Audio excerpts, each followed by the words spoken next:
This was the first time America got to know Michelle and Barack Obama as a very romantic, very connected couple.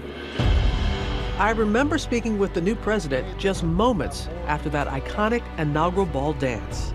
Mr. President, sounds good, doesn't it? You know, it's got a certain ring to it. But what led up to that golden moment for this couple wasn't always a fairy tale.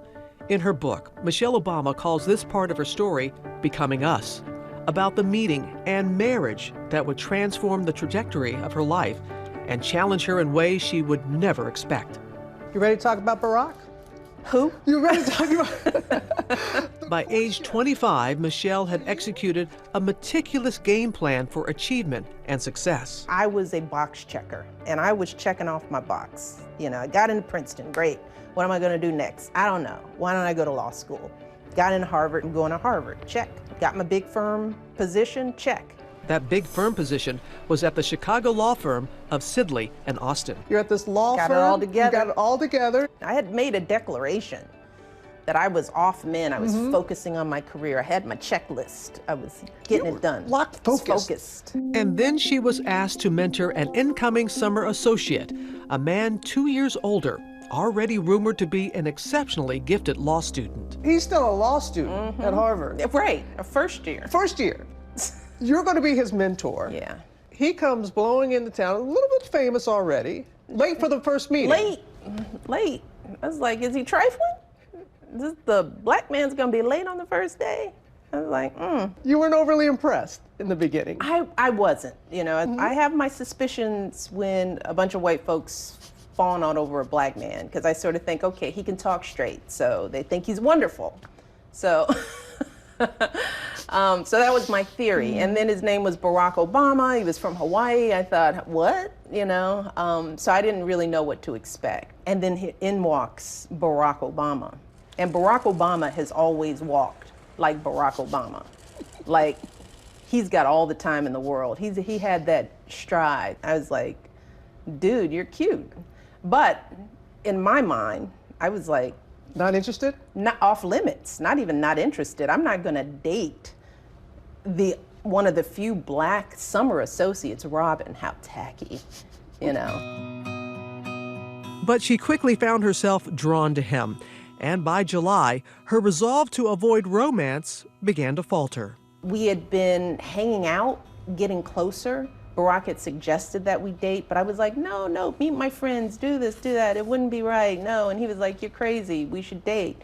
I like you, you like me. And he was and I liked that about him. He was very straightforward. He wasn't playing games. I say that to the ladies out there. Not a game player, very clear about what he wanted. When we stopped for ice cream, and he got the sense that I was starting to open up. And he played it real smooth. He just leaned in for a kiss. And that really was it. You know, from that kiss on, it was love, and he was my man. You think I'm cute? I didn't say that. Years later, there's an entire movie, Southside with You, based on that first date. You want some? Sure.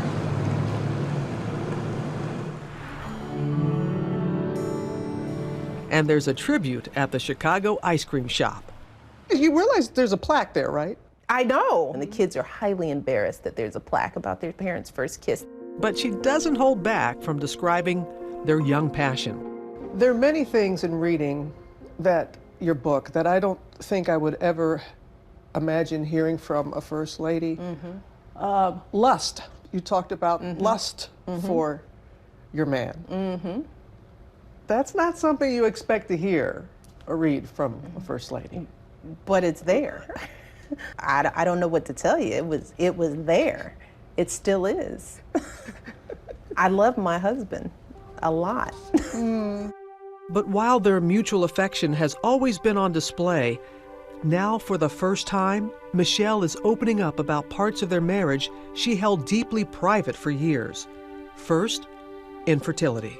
It turns out that even two committed go-getters with a deep love and a robust work ethic can't will themselves into being pregnant. She did get pregnant, but then weeks later, she miscarried. I felt lost and alone, and I felt like I failed because I didn't know how common miscarriages were, because we don't talk about it. We sit in our own pain, thinking that somehow we're broken.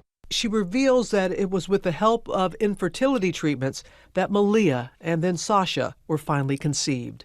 The biological clock is real because egg production is limited. And I realized that as I was 34 and 35, we had to do IVF. I think it's the worst thing that we do to each other as women, not share the truth about our bodies and how they work and how they don't work.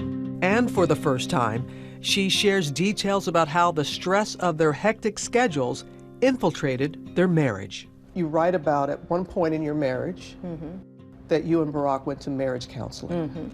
Why did you think it was important to share that? Marriage counseling for us was one of those ways where we learned how to talk out our differences. What I learned about myself was that my happiness was up to me, and I started working out more. I started asking for help, not just from him, but from other people. I stopped feeling guilty. I know too many young couples who struggle and think that somehow there's something wrong with them. And I want them to know that Michelle and Barack Obama, who have a phenomenal marriage and who love each other, we work on our marriage and we get help with our marriage when we need it.